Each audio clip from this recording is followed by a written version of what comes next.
Hey everybody, welcome. It is Wednesday night, and my beard just dripped. I just put water in my face because I like to do that. I like to feel fresh and alive. So anyway, I just ate some garlic chicken with noodles and green pepper and onion. Oh, it was phenomenal. Chef's kiss. And guess who's the chef? Anyway, I was gonna have a potato, but I don't have any. So why don't you have a potato? Hang out with us as we talk about two very old movies, The Cat and the Canary from 1927. It's a silent film and kind of a romp. And then The Old Dark House, which is somewhat of an overlooked, I think, overlooked Universal movie. Most people, when they talk about Universal horror, they kind of leave this one out.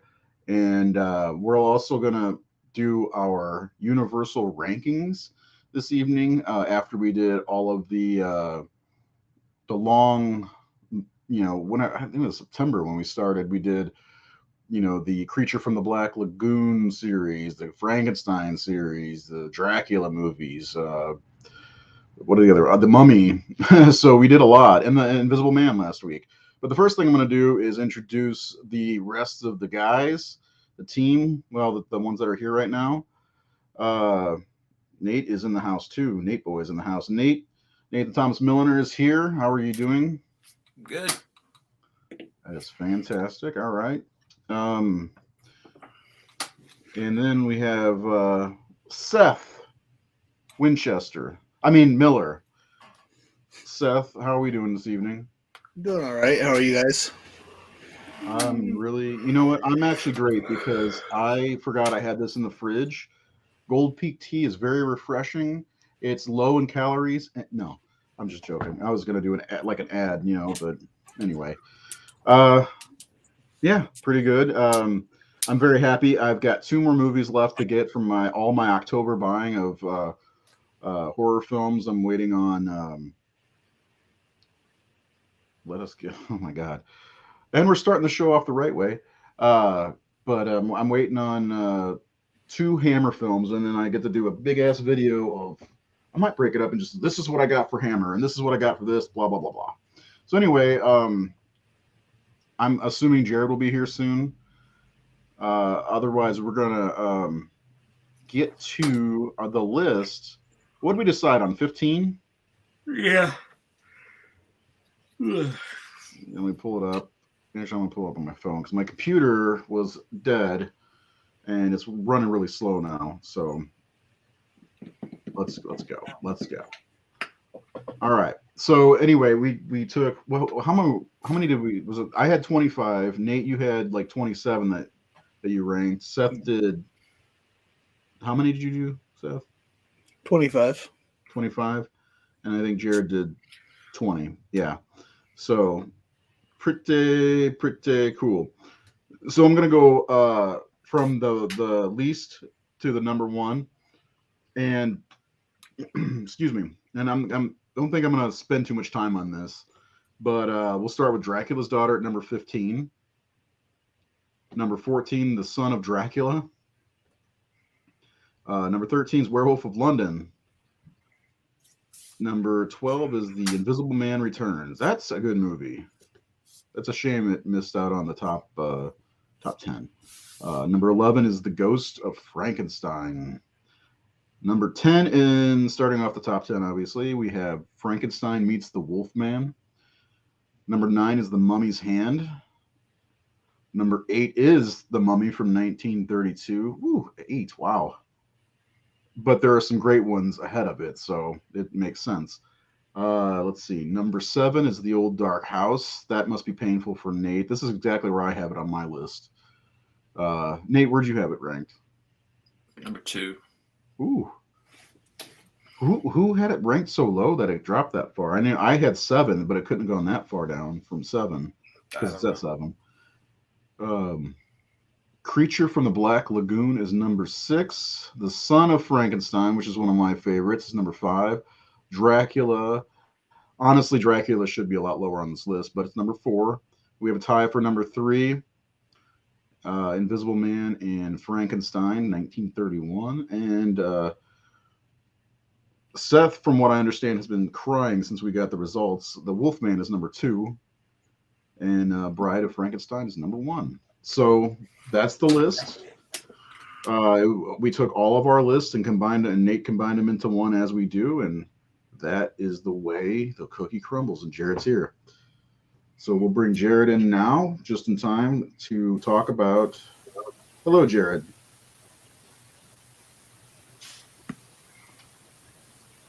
Okay, how are you?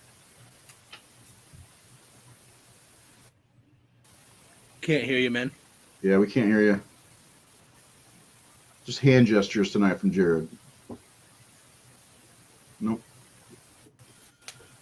All right. So maybe back out and come back in.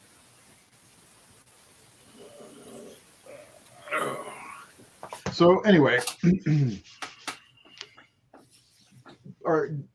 did you do any reviews for these, Nate? Or Yeah, I grabbed some. Oh, okay.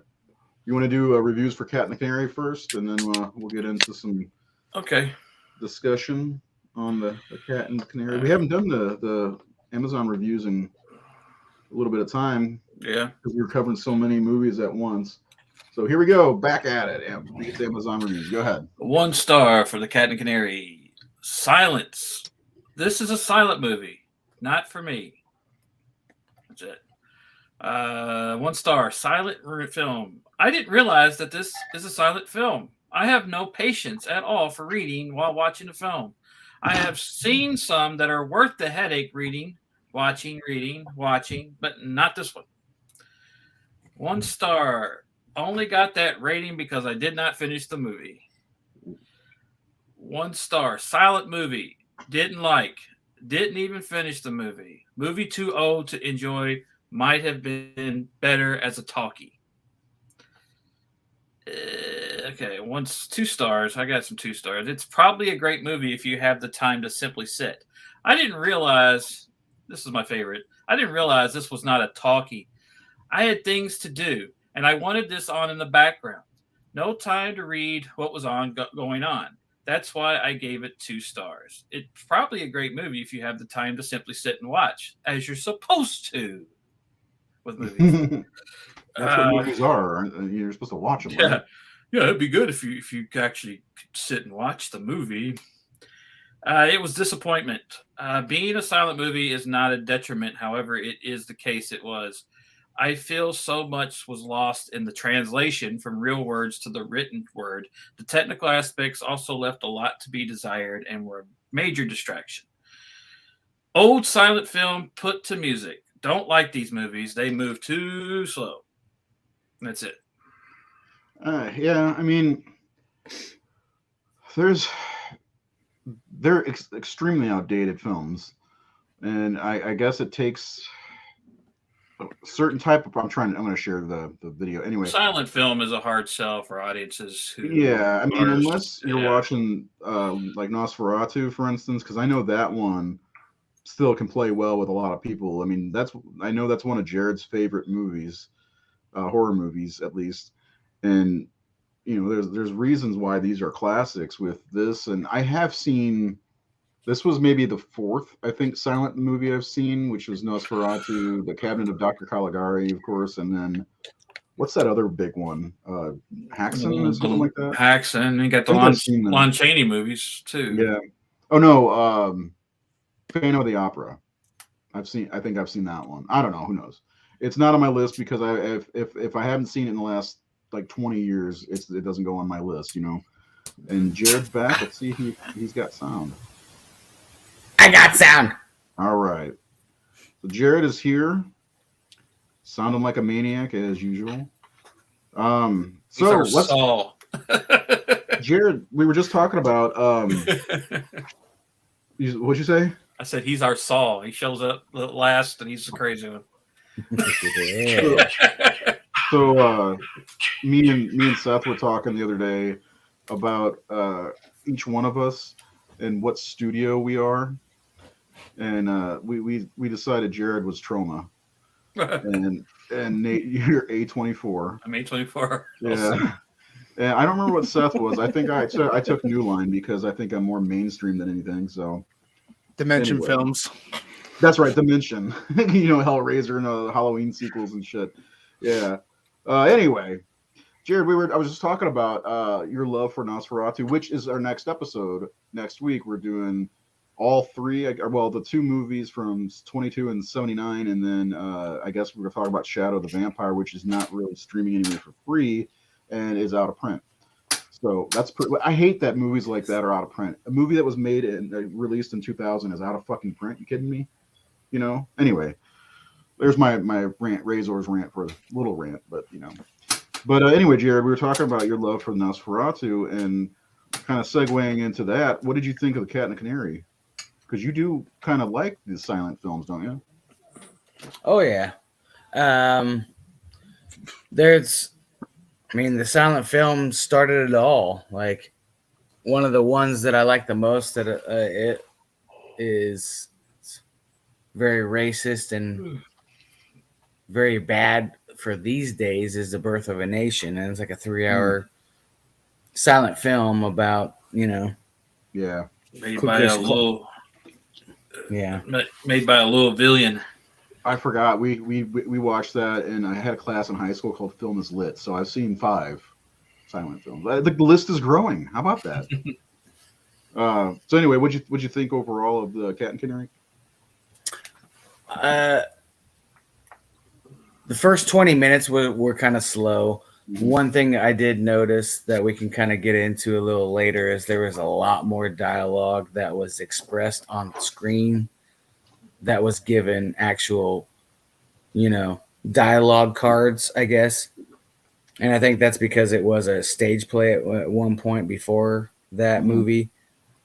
But that was the biggest thing that I noticed. There was so much dialogue happening that didn't get discussed because there was only certain dialogue cards that popped up. But it's too bad they couldn't do comic bubbles back then.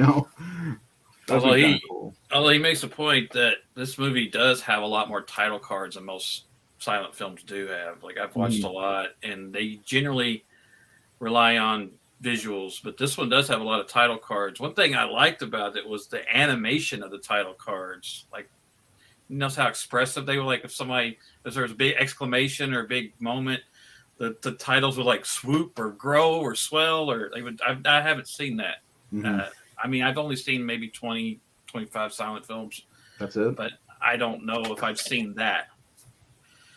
Like, yeah, I kind of noticed that. The version I watched was kind of jumpy. I don't know if that's just a sign of the times or whatever, but I did kind of notice that, but I didn't know if that was the jumpiness or what. But so anything else to add before I ask the other two? Jared?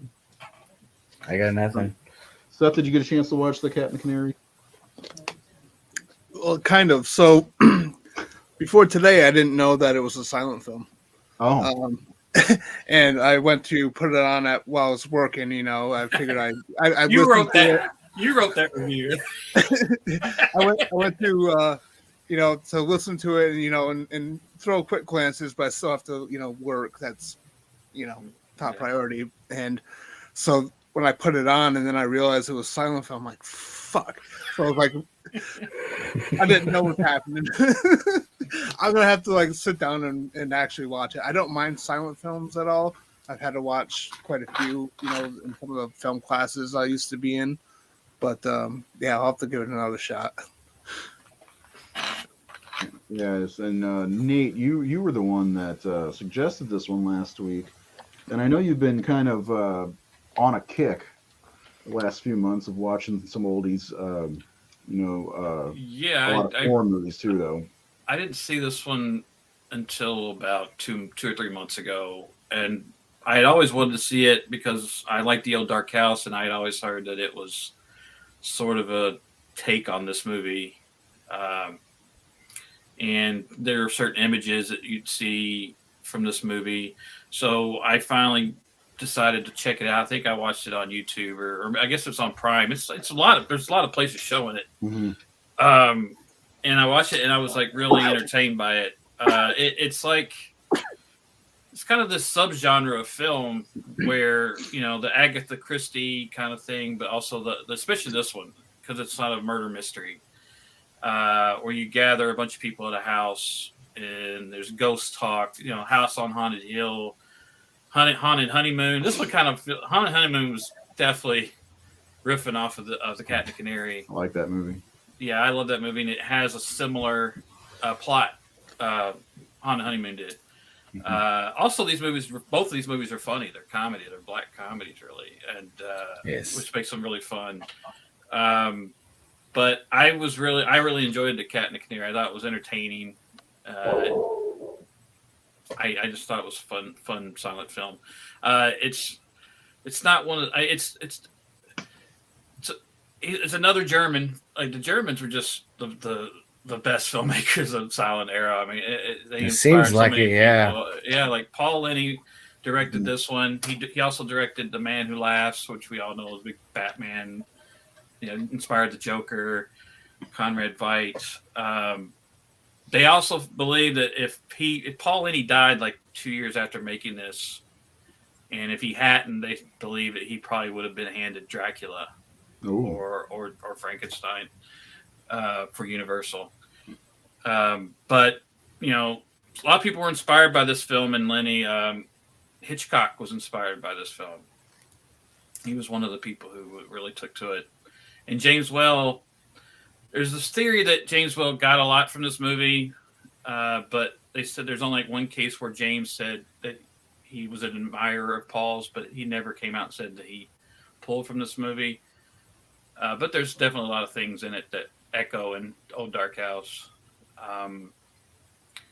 But yeah, I enjoyed this one. That's why I thought we should tack it on, because if we're going to talk about the Old Dark House, we hadn't covered any silent films yet. So I thought we're going to do 2 weeks in a row. Yeah, so I thought, why not tack on this? It's like an hour, 10 minutes, and it's kind of in that vein. And we talked about doing the House on Haunted Hill and stuff like that, which is also part of this subgenre. So this is kind of I don't think this is the first one to do it. I think The Bat may have been the first one to do it, but this is kind of like, in some people's eyes, the first, or the birth of it.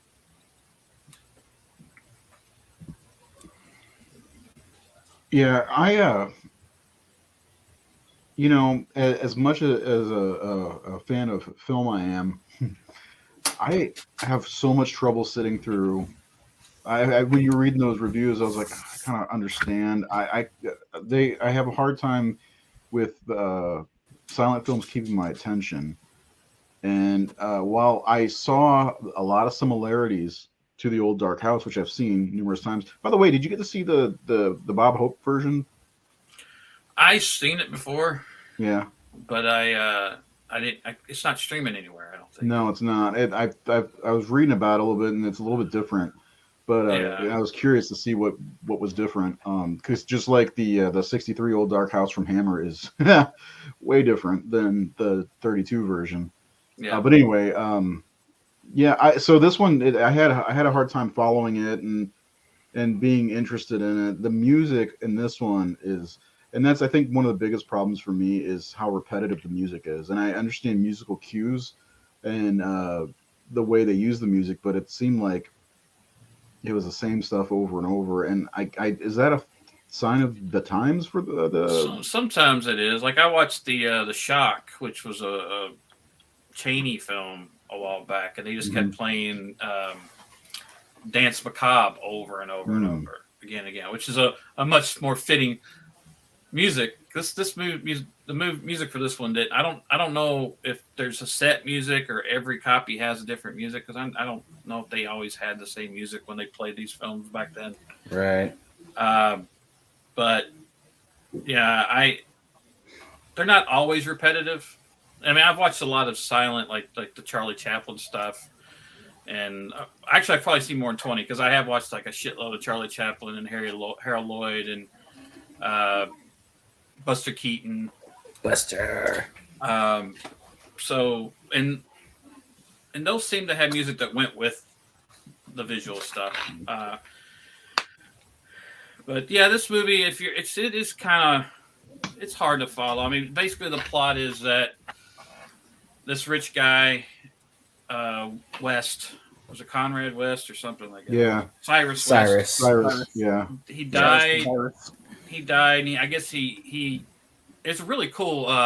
That what he does visually, where it shows the castle or the house that he lives in, and He's it in goes bottles into or whatever. the bottles, like the prescription bottles, because he's Yeah. sick and he's like trapped in the bottles, and all these cats are Yep. trying to get it. So the Mhm. title's like, this guy feels like a canary with a bunch of cats, which is his family trying to get to his Yeah. fortune and get to his money. And And so he's trapped in his alcoholism or Yeah. prescription drugs or whatever. yeah, that's a really cool, I saw that too. cool way to present that visually. Yeah. And then Very he- ahead of its time. Yeah. That setup. That was really cool. I was like, wow, this is 1927. You know. Others like the Germans, man. You watch like we're gonna watch Nosferatu next week. That Murnau was amazing. Like I as much Here, as I look. like, yeah, cool. Remember I said I'd never buy it? But he dies, and then he I guess he makes them wait 20 years before they can read the will. Yeah. I And thought so- that was like that's a long ass time. Yeah. You know, like what kind of I guess kind it of a was- dick, man. I think he was just sending a fuck you to the relatives that were just trying to get his money. Like, And no, that you're gonna have lady to had wait to 20 stay in years. that house for the whole 20 years. You know? Oh, yeah, the caretaker. Which Yeah. I love the way that lady had a great look. It's just something really creepy. She wasn't really a scary character, but there was No. something creepy about her. Her look. Yeah, she had a look about her for sure. Yeah. Her eye. It was something about her eyes. Yeah, I agree. Right. She had a menacing stare the entire time. Yeah. And a couple characters like that aren't really villains in the movie have a deviancy about. There's something about her, and then there's the doctor that comes to test. Is it Annabelle West? Mhm. He seems really like, what's up with this guy? He looks creepy, but he's not. He's just a doctor. No, I liked him actually. Yeah, he was cool. Yeah. But basically, the story is that they're going to read the will, and he leaves them, like all the uncles and aunts and all them come. And this girl, I think, is a niece, right? The youngest or Yeah. something, Annabelle West. And he leaves it to her. He leaves it to the most distant West that's alive, basically. And she's the most distant from him because she's the youngest. Youngest, She's yes. the youngest. She's like some of them are like his like I guess first relations, sons right? or sons and daughters. sons. Yeah. The main lady was her aunt, and then you had her niece, and then I think that Paul guy How that old helped were her these out people was supposed one to of his be, by the way? nephews. I They, don't know. they all Aunt look like they Susan. were in the mid 50s. So what happens is that they're doing that. They read it to her, but before they get there, the housekeeper and the lawyer find another will, right? Here's In no the one, safe. just in case. And they say that will is like wasn't there before, and the will Get saying the that sour cream. if Jared, Sorry, don't forget the sour cream. I forgot to mute. I'm sorry. You know what? When we get to the old dark house, sometimes I like sour cream on my potato. So, Right? right? Yeah. Those were huge potatoes. Too. Yeah, they were. They look like rocks. Anyway, go ahead, Nate. Well, anyway, there's another. They're basically having a doctor there to check her sanity to see if she's Yeah. sane. Yeah, because they had to be sane too. They had to prove Yeah. their sanity, and yeah, that was one of the cool things about this too. Was what they tried to do. Go ahead. And Go if she's insane, it goes to the next person in the envelope. Yeah. And then they say that Mhm. there's It's almost like an endurance competition. You know? yeah. And then they say there's this killer on the loose called the Cat who Mm-hmm. rips his victims up, and Yeah. So the lawyer gets killed, and then it's like who did it and all that. yeah, it's got a lot of great elements. I just like I said, I kept thinking to myself, like, why they could make this movie now. it'd be really good. Maybe not the same title. That title feels dated, but you know, like I kept thinking about like how fun this movie would be if it was now. Like it would play more like a comedy, I think, because some of the characters are straight up goofy. But you know, I don't know. That's what I kept thinking to myself. I was like, I think they could really make this now, and it could be a I think fun it's ass been- movie. I think it's been. I think remade Ryan several Johnson times. did it. Yeah. Really? Knives Out. Knives Out. Oh my God, I didn't even think about that. God damn. I mean, But loosely, but yeah, it's kind of the same Yeah, idea. They were all after his money, and yeah. And damn. haunted honeymoon. They were trying to make Gene crazy. To I get his really, inheritance. actually like that movie quite a bit. Yeah, I love that movie. Yeah, the Glass Onion one looks pretty good too. I don't hate Ryan Johnson, by the way, just the movie he made for Star Wars. Since his name was brought up, I had to make sure to mention it. Anyway, Right. yeah, there were a lot of great elements in this movie, though, that I could see liking. It's just, man, I had to go. I had to 4 or 5 different times I had to watch it. I had to pause it and come back, and pause it and come back. You know, part of it was also, Helena. She'd come down and sit here and be like, "Why is nobody talking?" I'm like, I'd pause, but like, okay, let me explain. Let me explain how the movie started.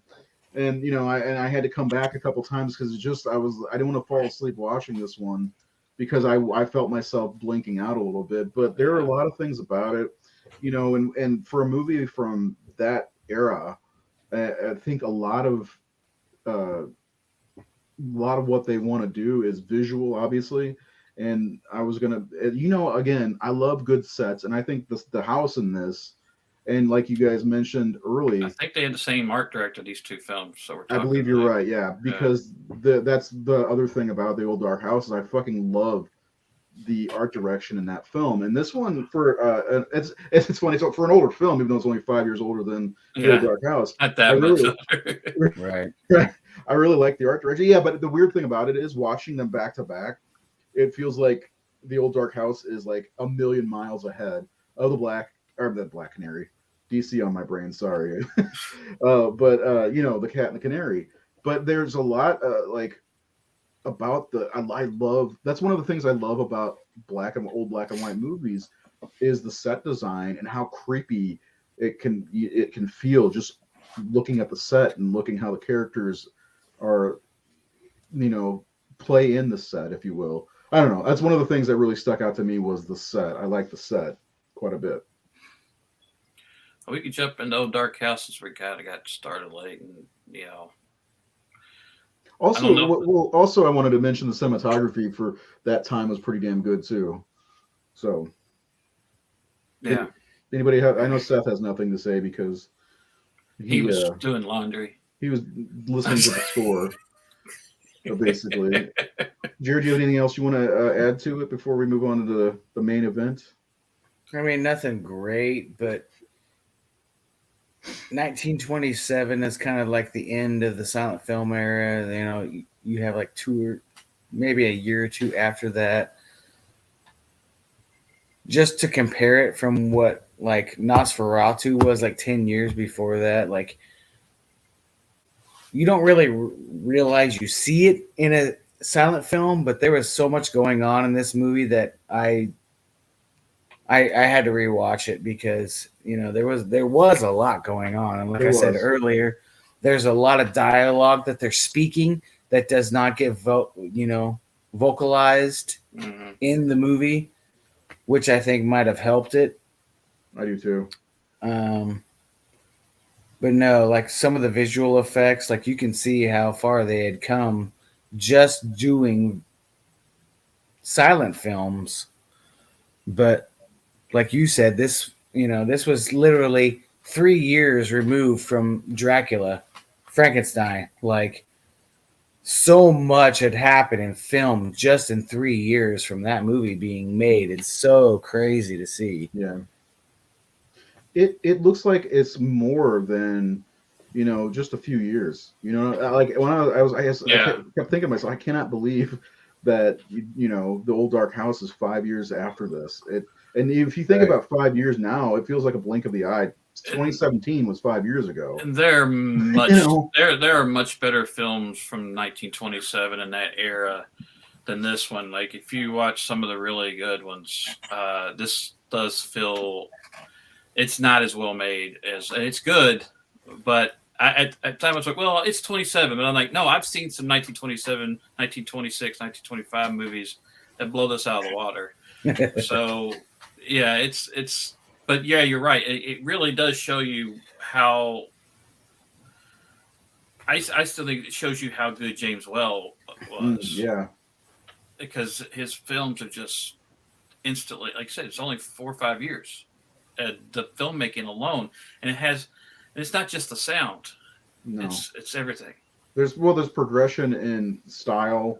Yeah. The cinematography was a lot better in the old Dark House, in my opinion. Even though I was just saying that I was impressed with a lot. Like I don't know, like I act like it's the fucking Stone Ages or something like that. Watching some of these silent movies. It kind of feels like it though. Yeah, right. So that's why I'm saying like I was impressed by the cinematography and the set design, even though 5 years later, or 4 years later, Dracula has some of the great sets too. But like, yeah, when I watched the old Dark House, I felt like I was literally transported from one time to another watching the two of these movies. So it's strange to think about. You think there's at least 10 years or something difference. Yeah, or more. Least. Or Yeah. yeah, because like I know, and we're gonna watch Nosferatu in the next few days, and I know but like even watching that, because if I remember correctly, it's been a while since I've watched that. They at least tried to change the color of the print or the lens or whatever, didn't they? At some points.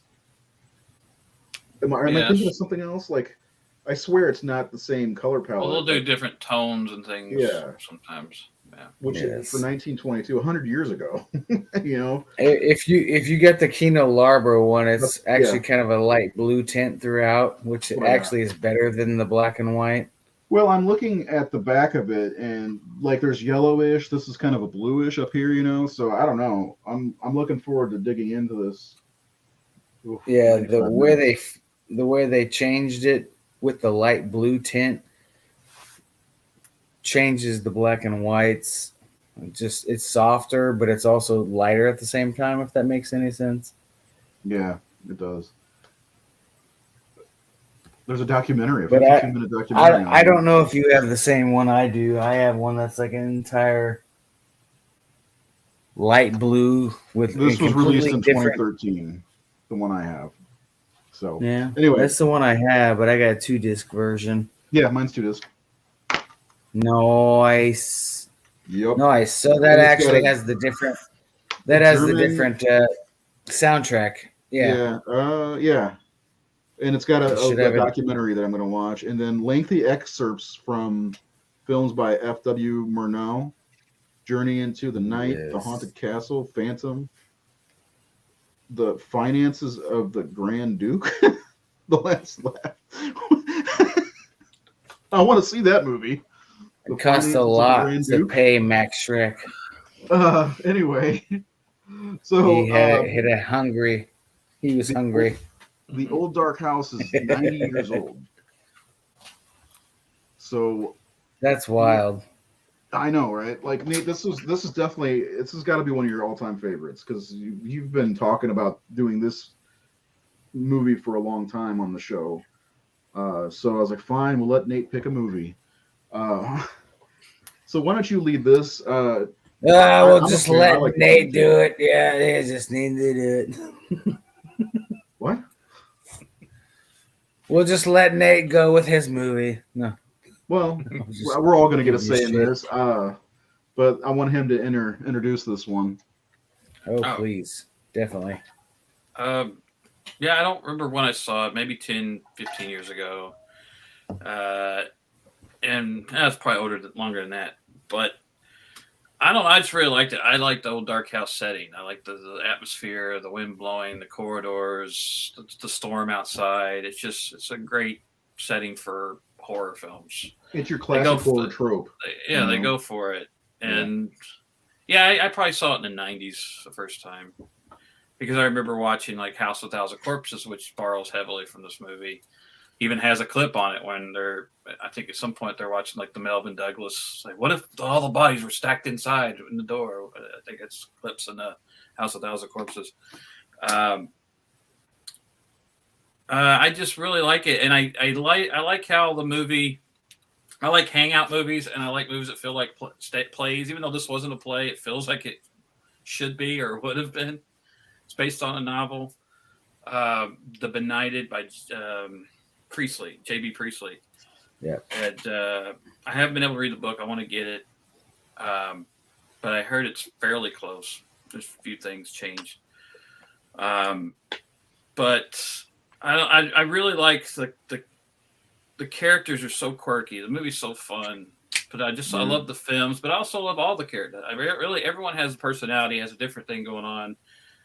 You got some really great actors in this movie. People who went on to become really famous. The old lady from the Titanic.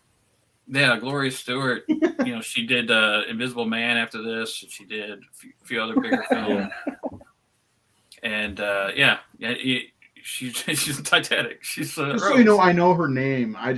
When I was researching, I was like, oh, it's been 84 years. It's the Titanic lady. So, yeah. The Heart of the Ocean. Does she have that? Or no?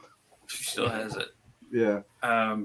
But I don't know. I just really, really loved it, and I love the mystery of what's upstairs and things like that. Like what they're afraid of something. Yeah. It had a House of Usher vibe to it too. Not to mention Morgan's creepy as fuck. Yeah.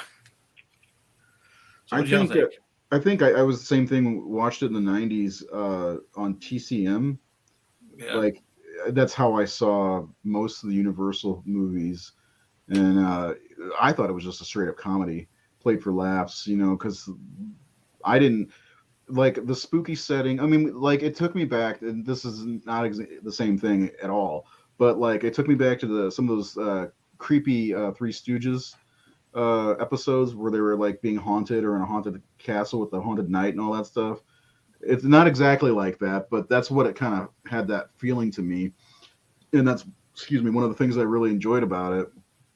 And like you said, the goofy characters and the whole scene at the fucking dinner table with the fucking potatoes, like everyone remembers that line.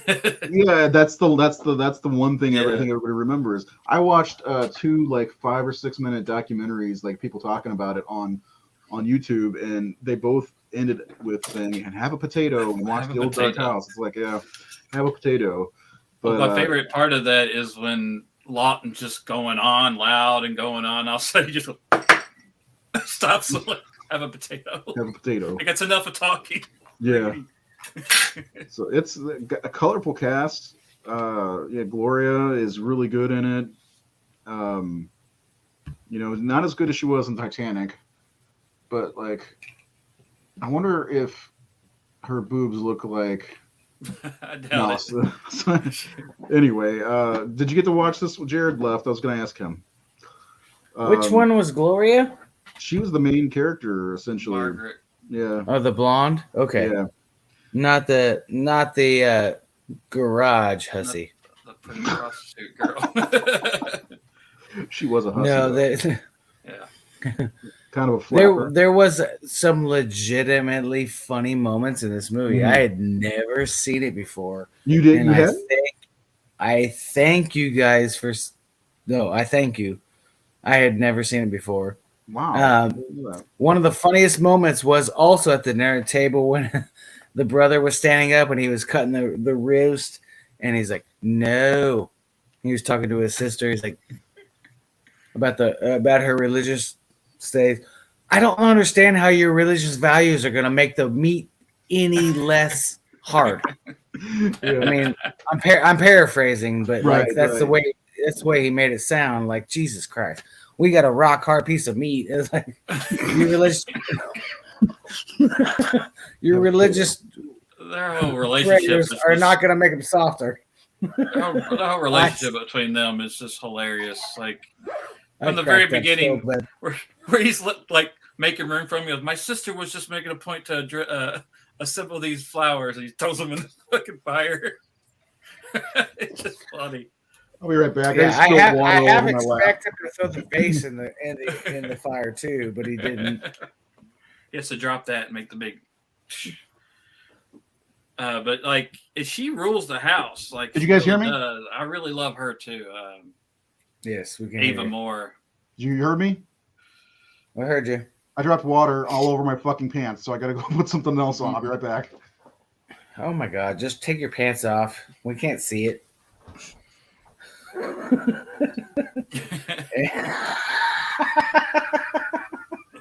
So what'd you think, Seth?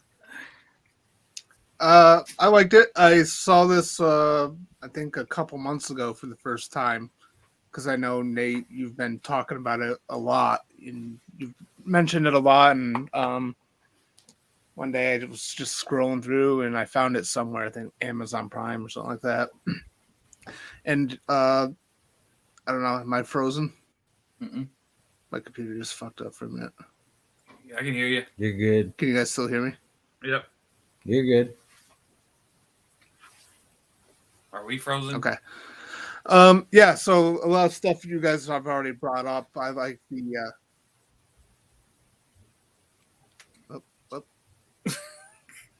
You're fine. I can hear you you guys are and see you. frozen. Oh. I can hear him though.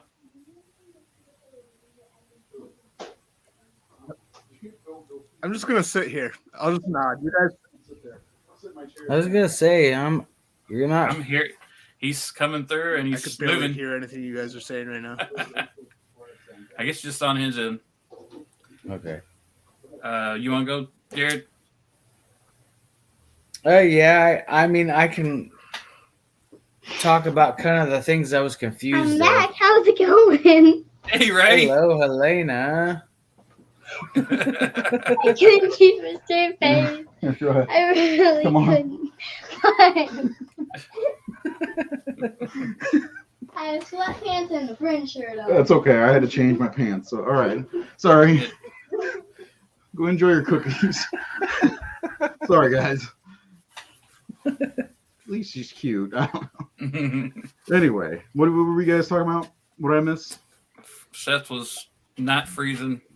Can you hear us? Yeah. Is he frozen? And I was gonna bring up a couple of moments that I was confused about because I've only seen the movie once. So the door, yes, that is him. The door on the 4th floor. Yeah. Obviously, they go in. Like, I wasn't sure. I kind of had this idea built up in my mind that he or she was a witch. They kept calling him a he, but it sounded like a she. Oh, that's the father of the house, Roderick. Helena asked me that same thing. And They it kept was- saying she, and like it looked like a she. Yeah. It is I a was like- woman playing him. Yeah. Yeah. Yeah. Very She's billed as John, but it was a woman, and she's like 50-something years old, and he's the father, I guess, of everybody. I guess she says what he's 102. I think that's what the daughter says when she's talking to Gloria in the room. Yeah.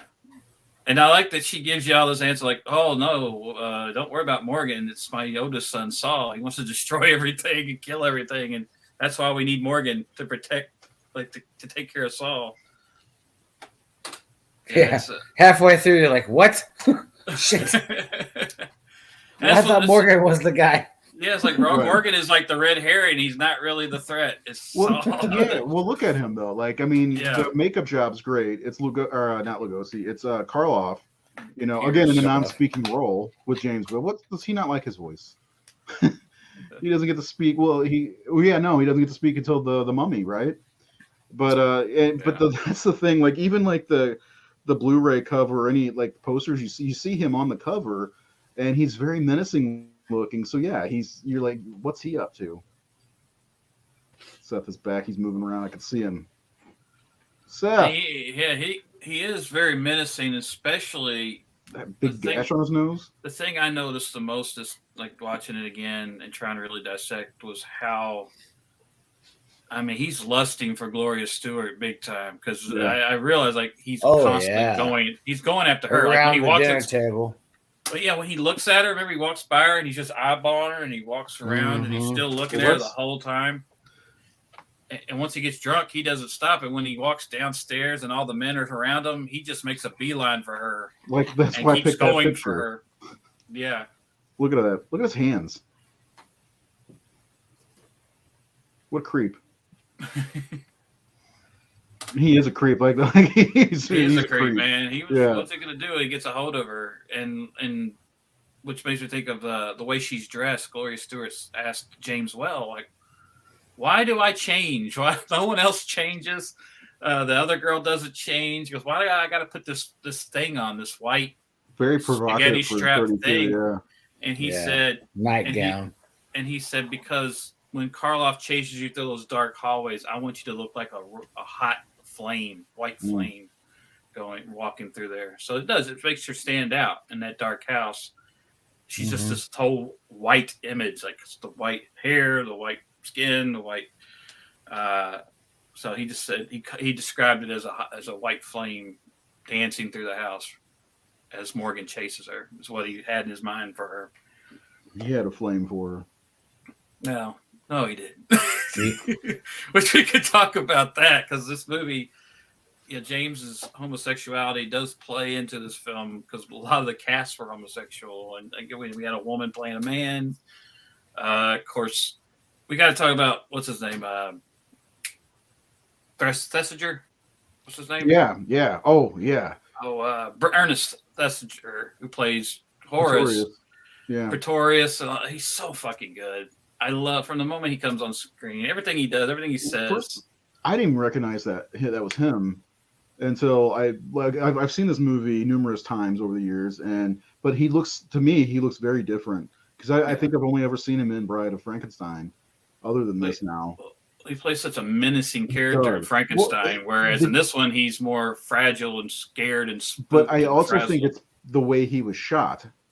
Yeah. In the movie, the different angles on him really made him kind of, I don't know. There's something about it. Like, there's one shot in particular that I saw that I was like, man, that just does not look like him. And it's like a low angle shot up at his face, Yeah. And he first of all, in my opinion, he looks very what he kind of reminds me of a little bit. He looks sickly.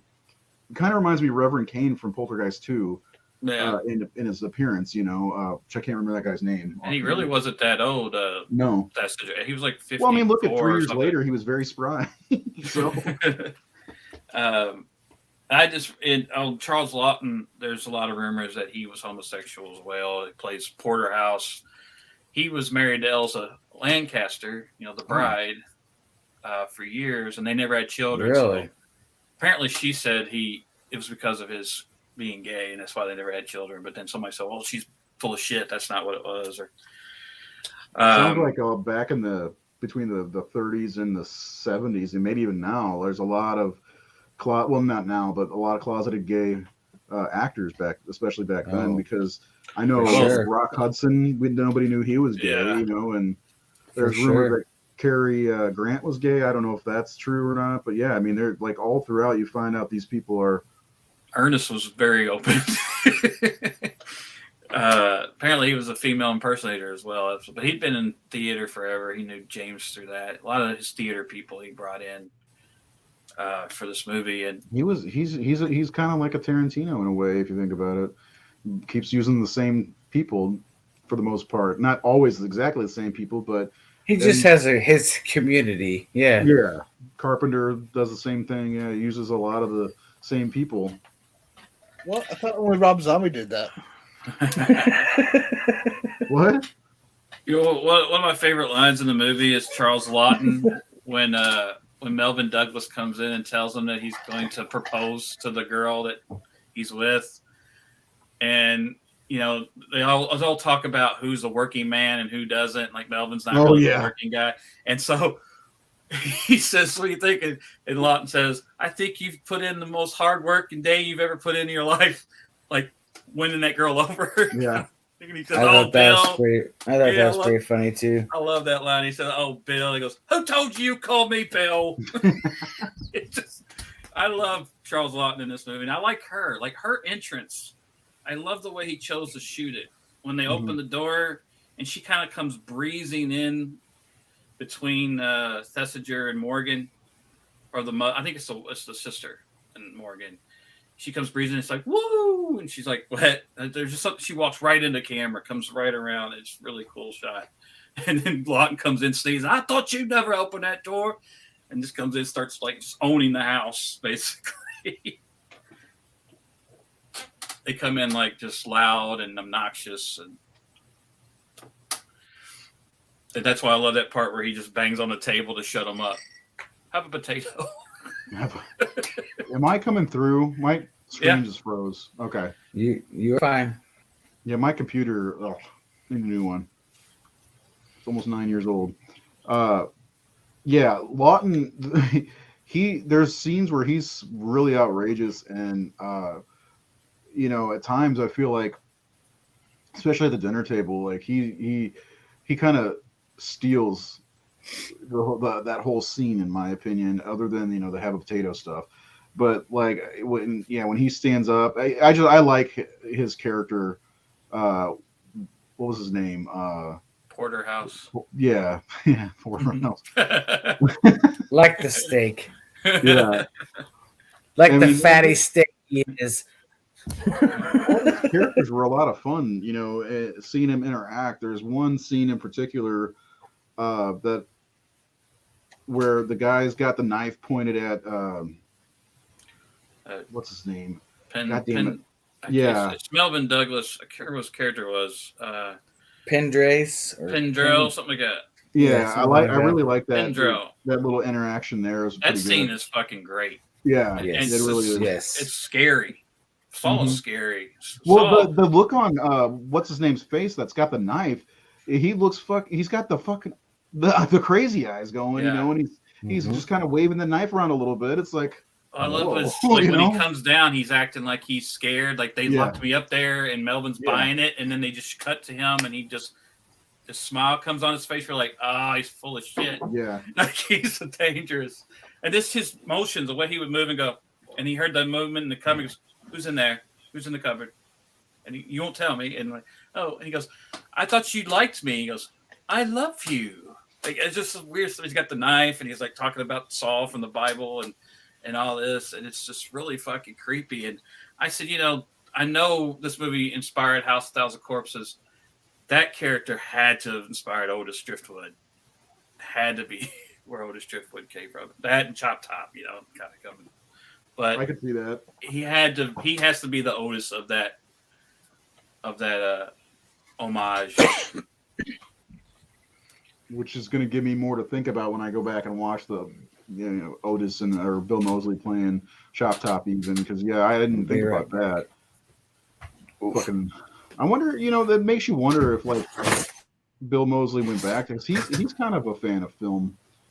I wonder if he went back and kind of looked at performances like this and got, like I remember Christopher Reeve talking about watching Cary Grant and bringing up Baby to play Clark Kent, and you could see it when you watch that. So like, yeah, I wonder if he actually went back and watched something like that. I'll ask him next time I see him. Like I know Bill Moseley. But anyway, I met him once. He's a really nice guy. Yeah, he's cool. Yeah. But yeah, like I am glad I got to revisit this. I forgot to tell you. Did I tell you I had to cancel my Amazon order for the Blu-ray because the guy was like, Probably oversold him. I don't know. Yeah, like I've been waiting for when it was that we ordered that. It was like a month ago, wasn't it? More than a month ago. Probably. Yeah, because I got one I never got my copy, and I was like, come on, give me my money back. So now Amazon's got them back on there, but they jacked the price up because it was like, what was it, like $12 or something? $12.99. Yeah. Yeah, it's 17 something The now. new 4K restoration version. And this is I like the idea of asking if a movie is a must own for a horror fan, and I believe that this one is an absolute must own. How does it look, by the way, the Blu-ray? That's great. Yeah. I absolutely think it's if you're in the 1930s horror films, I put this in my top 10 easily. It's in my top 3 probably. But as far as horror in the 30s, This was your number 2. This was my number 2 out of Universal. Yeah, it used to Yeah. be my number 1, but then I got after seeing Bride on the big screen and watching it for the Oh, show, you got the feels. I was just like, "Fuck, this movie is so perfect." Like, there's just something about this movie. It's just such a step up from everything everyone was doing. Did I can't remember if I put think Bride you put at Bride number 1 too. I think I did. Yeah. I mean, it feels like it's was that Universal for all of us? Universal. No, I think Jared voted for Dracula. I think that's why that one got really high. Okay. So I love Dracula, but I had to be realistic about how good these movies are, so I bumped it down a little bit because Bride is way better. So you Jared has draft. He had at number 2. Oh, and Seth had it at number 3 because the Wolfman. Come on, how can I not remember that? This guy. There were some things I listened to the commentary on this, and the historian was talking about things that were left out or cut out when it was released because of. So there is a lot of innuendo or stuff that's going on that is kind of coded, where, especially with Gladys and Porterhouse and their relationship, how it's kind of really heartbreaking when Porterhouse is talking about his wife who died. Mm-hmm. It's like I'm grasping. Just correct me if I'm wrong. Did you get that she committed suicide? It kind of sounded, yeah, I feel like that too when I was watching it. Because he said like she wore like a cotton dress to this whole fancy thing they went to, and the women were shitting on her or making fun of her for wearing, bullying her, and he goes, "I believe that's what killed her." Being laughed at by the society. That translates to suicide to me. So I mean, it's very dark to think that way even back then. And he's got this young girl who keeps him company, and she says he doesn't expect anything from me or anything like that. But you know what I mean by anything? He goes, yeah, I know what you mean by anything. Apparently a lot of that stuff was cut out of the original release because it's seeming that maybe she was a call girl. Oh. And he pays her for her company, but he doesn't expect anything. He just that makes sense though. She does expect a little something. Maybe he gets something, but at the same time, like that's why it's not like they're lovers or anything. Like the guys, like Melvin Douglas said, I think he's still in love with his wife. Yeah. And so, but he just I know that feeling. So that's a really interesting part there, and it explains why makes you understand why the whole Melvin Douglas relationship happens, where you could be mad about it, like, well, why she's just dumping him, but like they weren't a couple. It wasn't like that. It was and the other thing I heard that they cut out was when Saul and Melvin Douglas are fighting up top, which I was shocked when they did that fall, when they come flying off of the stairwell. But there's a shot where he's like, Saul's trying to bite him in the throat, and it's like biting him in the neck, and they took that out. I saw that. Originally. That was edited out of the original releases. I guess maybe they thought it was homosexual or I don't know, too violent. Well, they were weird about that stuff back then,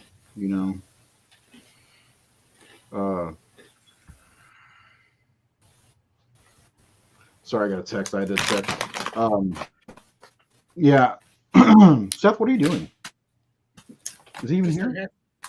You sitting back in the cut? What's that? What are you doing? We can't see you. What are y'all's thoughts on the scene where Gloria is changing and the sisters with her in the mirror? And there's also some implications there when she touches her breast and she's talking about her white, soft skin or whatever, and the reflections in the mirror. And she's talking about how there used to be all these women that the men would bring all these women into the house, and they were lustful in sin and lust, and it's almost like they were bringing a bunch of whores in the house. And maybe she resents women, or she lusts for women. I think she lusts for them. I think she does. That's what it sounded like to me. I mean, maybe has almost like she was jealous. Love-hate thing. That too, yeah, exactly. Yeah, I could see that. There's a lot of character development in this film that you don't get in a lot of these movies of that era. Yeah. And they have, and it's you funny. Walk around, how you going to pleasure man if you're looking like that, or whatever she said. Yeah. She definitely got into her about that. And they did so much.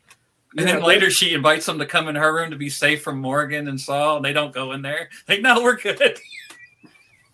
And they stay where Saul is. We don't see her till the end of the movie. I wonder if somebody released a list of the most homosexual horror films. I wonder if that was on, because they talked about it in Never Sleep Again with. And they mentioned it on that new show on Netflix or Shudder, the Fear, Queer Fear, something Oh like yeah, I haven't watched that yet. that. The second episode, the whole first half is all about James Well and his films. Really? Yeah.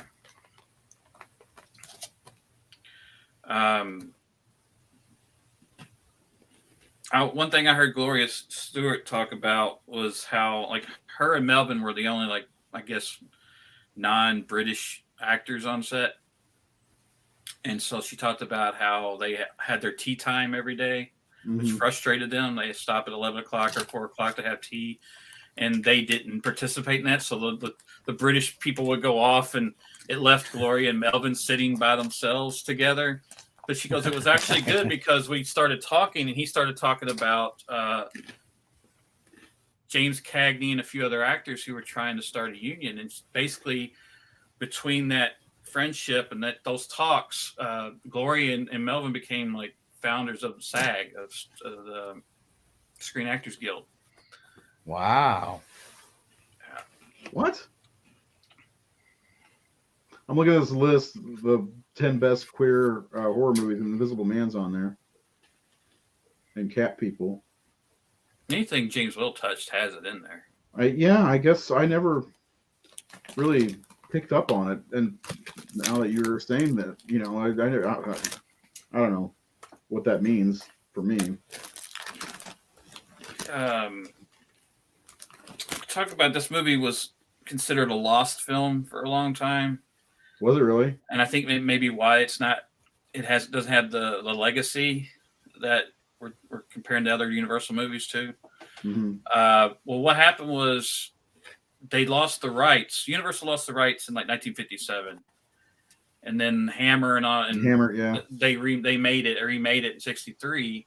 Not very good. So because of the rights, I guess Universal couldn't put the movie out, and the movie was kind of lost. And then this filmmaker Curtis Carrington, who was friends with Well, went to the Universal vault asking to find it, and they found a print so it was almost gone, and they found it in like '68, and he kind of saved the movie from just disappearing forever. That's good, because there are a lot of movies that are kind of lost, movies. I know there's a few horror movies from the 20s that are. Yeah, I've looked at London After Midnight. Yeah, London After Midnight. Yeah, that big fire they had. Yeah. Yeah. And there's one called The Cat Creeps that Universal made that I wonder if it was a Cat and Canary remake. Oh. Talkie. It came out. They did like Dracula. They made an English one and a Spanish one about the same year, right before Old Dark House, I believe. And that's lost. That's a lost film. That sucks that happened, because there's probably a lot of good work out there that is just completely gone. It's too bad maybe one day they'll find that some other print of it, these movies in somebody's basement. Yeah, it is Rediscovery, 1957. They lost it. Yeah, wow. You had it right on the nose. Something else I was going to bring up about character. It says this movie served as inspiration to Rocky Horror Picture Show. Oh, that makes sense too. Yeah. Yeah, I can see that a little bit. Yeah. No, I really like the ending where Morgan finds out that Saul's been killed, and he just goes over and cradles him and carries him like a child up to. I'm like heartbroken. That was another really revealing story going on between. I mean, he took care of this guy, and probably for years. Yeah. Takes his body upstairs and can't burn the house down. It's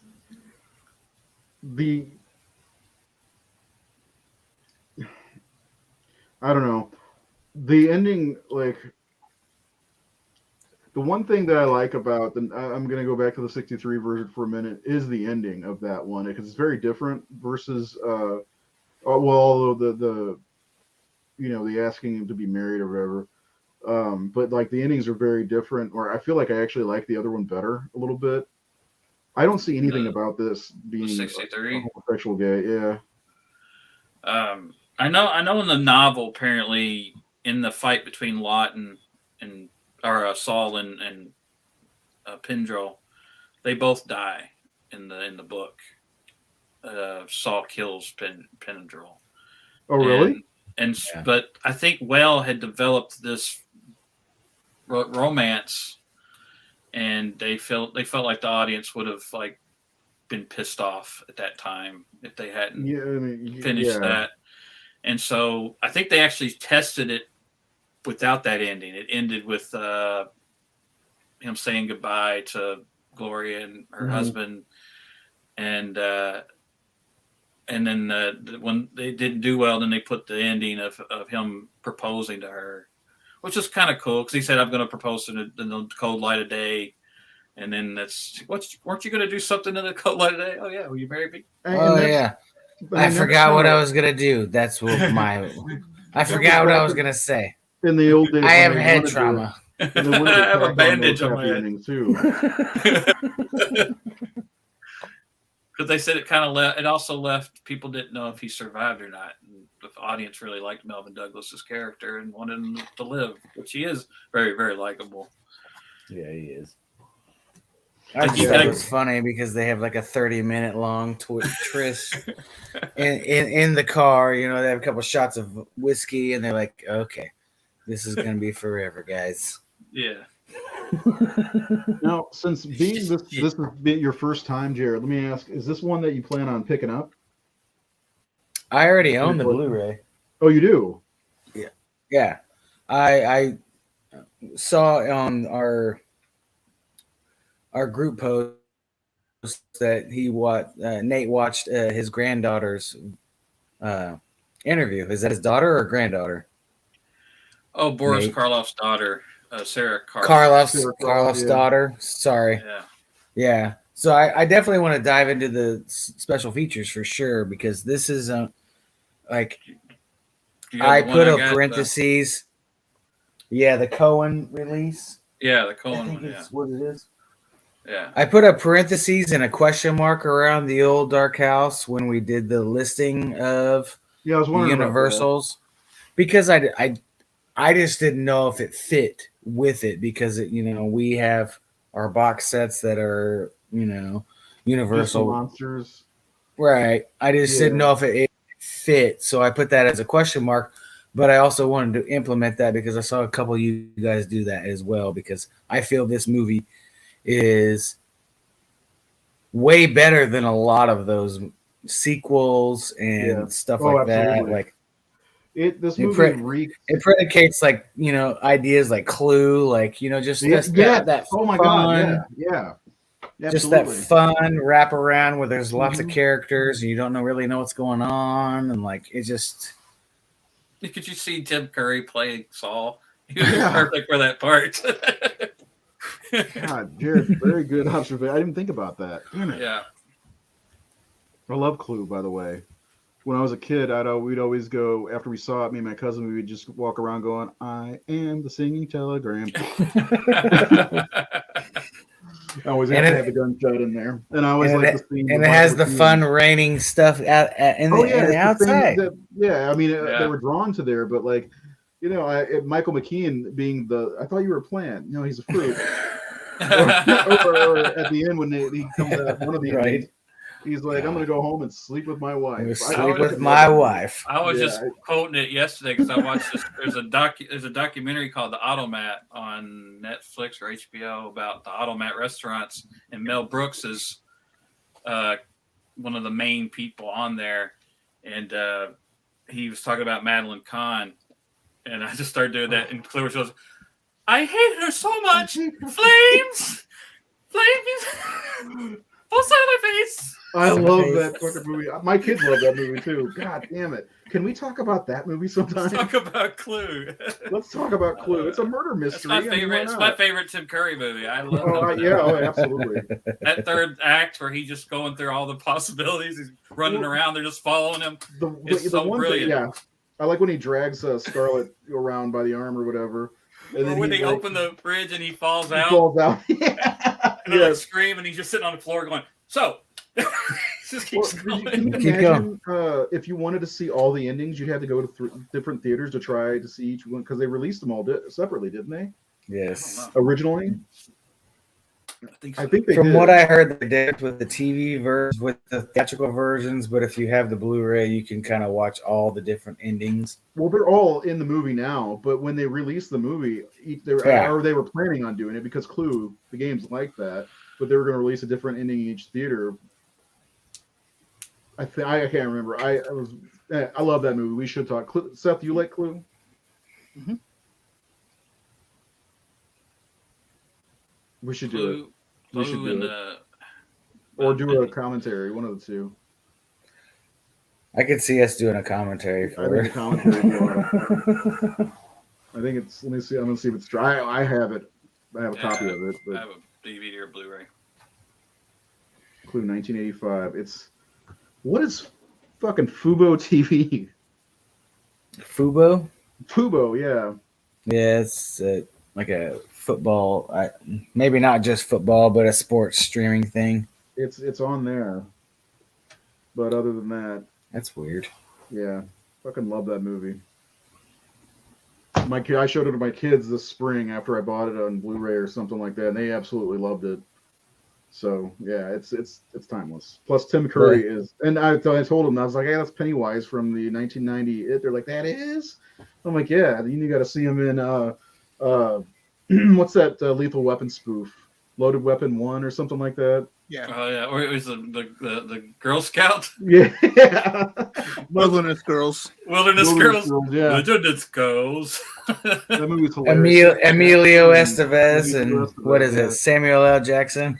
Yeah. I love that movie. I like when they when they shoot up the trailer on the beach and Bruce Willis crawls out as John McClane. No, wrong address. Yeah. Yeah. No problem. God, is that streaming? I haven't seen that in a long time. I got that on VHS, so I need to Wilderness update. Girls. Loaded Weapon 1. I had it on VHS too. You know, talk about Emilio Estevez. One of my favorite movies that was around that era was the movie Men at Work, the one he did with Shirley and Keith, maybe my favorite Keith David scene role. Somebody threw a perfectly good white boy away. And Dean Cameron is a pizza delivery kid. That one, Dean Cameron. Was it Dean Cameron? It was Dean Cameron. Yeah, I loved watching movies with him. Yeah, like Miracle Beach and he was one of my favorites growing up. What's Dracula. Well, no, yeah, there was like early '90s. He was in a ski. Was it Ski School? Something like that. Yeah, but I ever tell you when I met Dean Cameron at Horror Hound, I had done a drawing for summer school.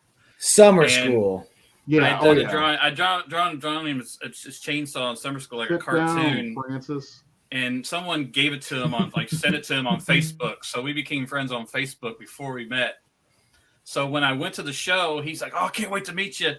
And so I went up there and I went, "Hey, it's me, Nate." And he was like signing some autograph. He goes, "Wait a minute, don't go anywhere. I need to show you some proper love." And he finished with that face and ran around the thing, gave me a big hug. That's awesome. Yeah. He seems like a fun guy to be around. I mean, he plays all these fun characters and everything. Men at Work, by the way, is streaming on Prime, and I know how I'm finishing my night now. Yeah. So, I do love that. That's another one. The early '90s movies like that are so much fun. You know, this we get some good spoofs like that. That movie is so dumb, but it's so funny. Yeah. Another one Men that at Work's Emilio. Another one's kind of like it. Emilio did was that Stakeout, Richard Dreyfuss. Yeah. Those were funny too. Both of those. That was a good one. Yeah. That was late '80s, early '90s also. Yeah. Yeah, the kids these days don't know what it's like to get some of these fun ass movies. And Charlie Sheen in his acting time before he went nuts. Forgotten little movies like Loose Cannon with Dan Aykroyd. Armed and Dangerous. Do you remember that movie? Yeah. Yeah. A lot of good ones. Oh wow. What? You remember Armed and Dangerous? I was just thinking Johnny Dangerously. Oh, I love that movie. My mother shot me once. Once. Joe Piscopo, right? Yeah. Michael Keaton, Joe Pitt. That's a good one. That's a real good. Oh, is that streaming? God damn it. Jesus. Just those random movies you watched a lot growing up. Yep. I mean, that was my introduction to Michael Keaton. You know, it was before Mr. Mom, before I saw Mr. Mom, before Was it before Batman, I Mr. saw Mom? Johnny Dangerously. It was around the Loved same it. time, I think. Mr. Mom was 83. I showed that to Mr. Helena Mom the is other one of day, my by the way. very, very favorite movies. Mr. Yeah, I Mom. love Mr. Mom. Helena loved it too. Just saying. So, what was the first movie he did with Henry Winkler? Night Shifts. Night Shift. Ron Howard's first movie. Wasn't he also in that? Love Brokers. What's that movie? It was before Mr. Mom, I think. Hold on. I love Michael Keaton in general. Who doesn't? If you don't I missed him so much, and when he showed up in like the other guys quoting TLC songs, so like Michael Keaton's back, baby. Don't go chasing waterfalls. Oh yeah, he's Night Shift. Gung Ho. Did you ever see that one? I love Yes. Gung Ho. Yeah, that's what I'm thinking of. Yeah. When I was up in Pittsburgh, I had to go to the locations because that's where they shot it. Yeah. I think I've mentioned The Dream Gung Ho Team's another before, good but yeah. one. Remember the Dream You had Team? to cook for those guys. Yeah, he's and I don't know if I'm the only one, but I love Multiplicity. So Yeah, I do too. Oh yeah. Yeah. I love that movie. I love Michael. That's Keaton's one of my a favorites. Harold Ramis one. Is it? Mm-hmm. Yeah. God, I love Harold Ramis. I just watched something that he directed that I didn't know he directed with Brendan Fraser. Shit. What's the name of that movie? Oh my God. Was it Bedazzled? Yeah, Bedazzled. Bedazzled. Yeah, Oh yeah. Mm-hmm. yeah. Anyway, okay. Blast That from was the a fun, past. That was a good trip. There's a lot of I got a lot of movies I need to find out if I have or if I can at least watch them. I got to find a way to watch that first one that we talked about. Not Men at Work. Loaded Weapon 1. Loaded Weapon. Yeah, Part I one, want to whatever. watch that so bad now. That movie was. I think that might have been other than Airplane. Airplane made me laugh so hard when I was growing up. But that Loaded Weapon 1, when I saw that was coming out, because I was a big fan. Lethal Weapon and Lethal Yeah. Weapon 2 were out by that I point. really miss the Zucker brother, Yeah. Jim Abrams type movies. They don't make any. Nobody makes No. it anymore. After Scary Movie and Scary Movie 2, Top they Gun. No, not Top Gun. Hot Shots. Hot Shots and Hot Shots Part 2. Hot Shots. Thank you. And Those of course, movies are awesome. Thank you. Naked Gun. The Naked Gun, yeah. Oh my God, those were my movies. I had all three recorded on a tape, and the third one's not great, but going to Hot Shots, I love the scene when Charlie Sheen and whatever her name is are getting down and dirty, and they're getting the food, and he pops the thing up from her belly button to her mouth, the olive, I think it was. Fucking love that movie. I need to show these movies to my kids, or should I? Did you know the way when I met her? I don't know. The Leslie Hoffman who played when Leslie Nielsen tackles the Queen Mm-hmm. of England. Yeah. That was Leslie Hoffman, the one that plays the guard in Nightmare on Elm Street, the one she like the hall pass girl. Where is your pass? Is it really? Yeah, that's Leslie Hoffman. Oh my God. Yeah. I want to watch that a little bit closer. I love it. Remember they practice safe sex in Naked Gun. Full body condom.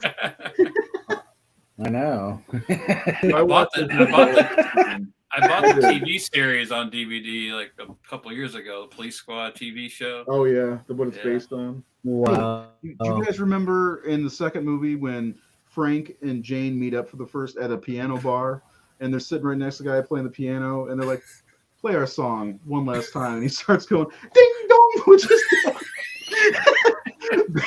that had me laughing hard for my life. Nice No, Beaver. God, yeah, I love that. Do I have those? Damn it! It might be a comedy weekend, guys, because those movies are fucking golden. Leslie Nielsen was so good. I never did see the Dracula. Naked Gun's free on fucking YouTube. What, 2.5? Dracula didn't love it. It was okay.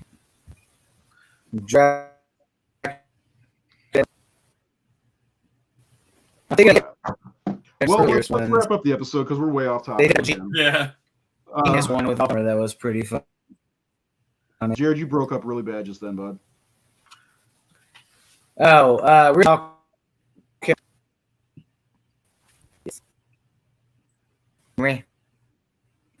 man. I don't know what's going on. Is it me or is it him? All right. It's him. All right. Well, let's Might be me. wrap this up. Seth, who you get the participation trophy for today.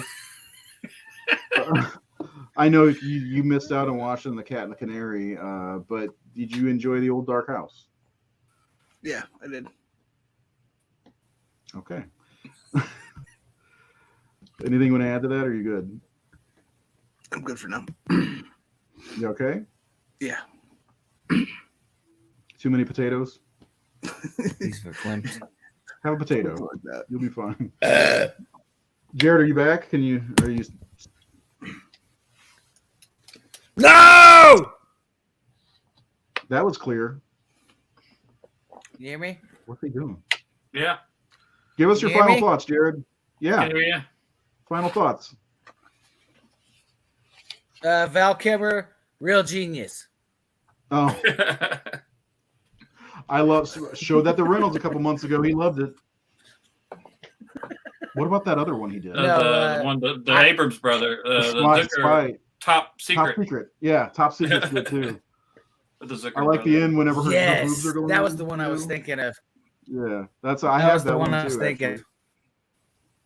Damn it! You know, Peter Cushing's in that movie. No, I thought this was a. He is. Yeah. He is, and his eyes are like really. He uses But, the magnifying glass, yeah. and when he takes it down, his eye's gigantic. You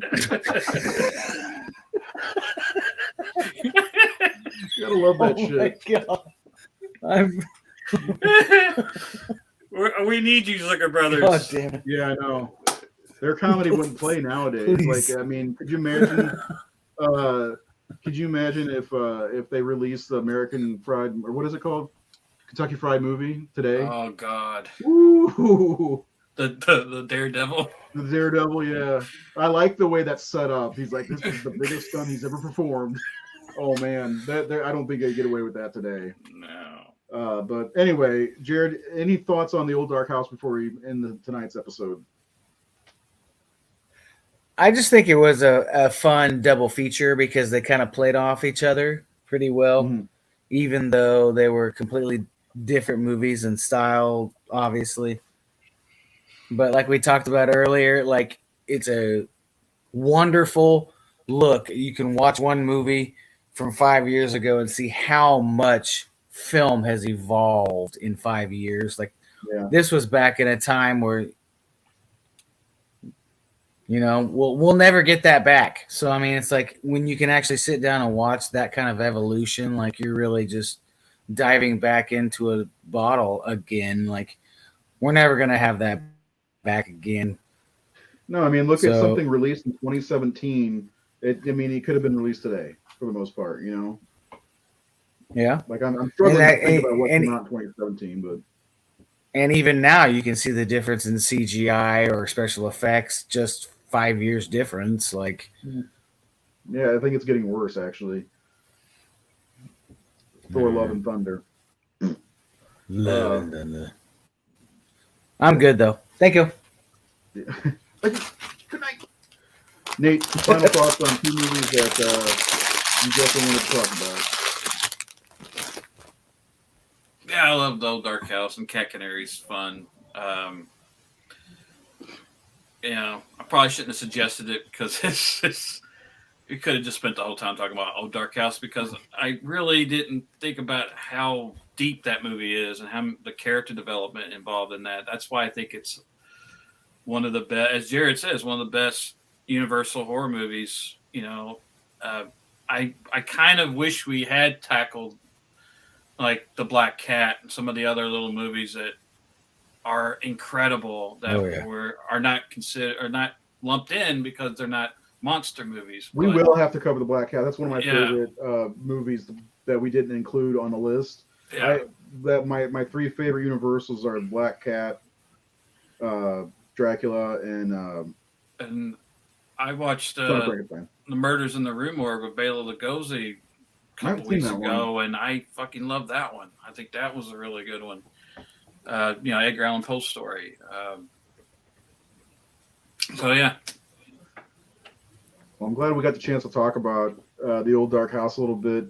And the Cat and the Canary a little bit. I'm glad I sat and watched it. When we do episodes, it makes me sit and watch things that are out of my comfort zone for the most part, which I get to revisit Nosferatu, which has been a long time. And I'm glad that we're going to cover that next week because it'd feel weird going into next year covering it after this is the 100th anniversary. It came out in like June or something, but 100th anniversary. So we're going to hit up the Klaus Kinski version also. And I guess we'll try to touch on Shadow the Vampire.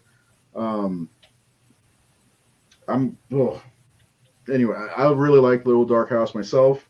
Cat and Canary I had a hard time with, but it's a silent thing. That's I have a problem with those. But old Dark House a lot of fun. It's way better than the '63 version, and there's a lot of differences. First of all, Morgan is almost non-existent. It's a like oversexed woman named Morgana. It's so different. And it leans more into the comedy than it does the horror. But I'm glad we got the chance to talk about these. Knock a couple few. I do have I forgot. I do have some reviews. Oh, you want to do them? I guess we can finish. Yeah, go ahead. Those. Okay. 1 star. Old Dark House. The movie called The Old Dark House should be called The Old Dark Horrible Movie. The Old Dark Horrible Movie. Clever. Terrible. I'm sorry. I listened to the other reviews. I gave it to Goodwill. Shit. What asshole! I would have bought that from you. I got fooled on this one. Bought this on DVD when it first was issued. The transfer was terrible. Saw it once. At that point, I told myself this was more than enough. Terrible storyline and terrible everything else. It's not a terrible storyline. It's been kind of copied multiple times since. The Old Dark Nothing Much. A slow, camp, dreary, excellent-looking piece of dire nonsense with no ending. It has no horror, no comedy, though it tries too hard. No chills, no story. It's basically an atmospheric-looking set and cast in dire search of a movie. Very overrated. At least you tried. The bad one. I don't think it's overrated. I think it's underseen and underappreciated. So we lost Seth. But all right. Well, thanks for reading those. So next week, Nosferatu. We're gonna have our Fang. What is it? Oh my God! Crispin Glover. Nice. That's a great shirt. It's in 3D too, so if you actually have the old red and blue ones, it shows up. Oh, that's fun. Oh, dude, that's awesome. You got the double mint girl watching them. I have like 50 three of those 3D glasses. If you need some, I can send you. Anyway, thanks for anybody who watches or watched. Make sure you subscribe to the Horror Syndicate on YouTube, like the Facebook page, like 22,000 other people have, almost 23,000. And remember, check out Nosferatu. I'm not sure if it's streaming. I'm sure it is. I think it's on Shudder, isn't it? Wasn't it? Somewhere. It's public domain, so it's got to be on. Is it public I was domain? going to say, you'll probably be able to find it on YouTube if you wanted. Yeah. I know that actually, Cat and the Canary will be public domain next year. Oh, really? At You 27. should remake it. I will. And the Klaus Kinski version is absolutely on Shudder. I'm almost certain. But thanks for joining us anyway, Luke. But we'll see you next week with another episode of the Horror Syndicate Discourse. Have a great night, and we'll see you later. Bye. Go watch Men at Work.